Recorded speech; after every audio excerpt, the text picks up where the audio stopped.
It's terrible for us to see so many stranded passengers. We hope that the situation will be resolved during the evening, but there's no guarantee of that.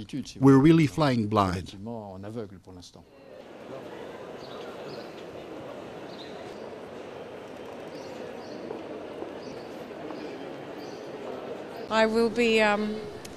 I'll be looking for things to do. I've got some books. What else have we got to kill the time? We've got the computer, some chocolates, and maybe catch up on some sleep. But there's nothing we can do, is there? So we just have to fill in the time the best way we can.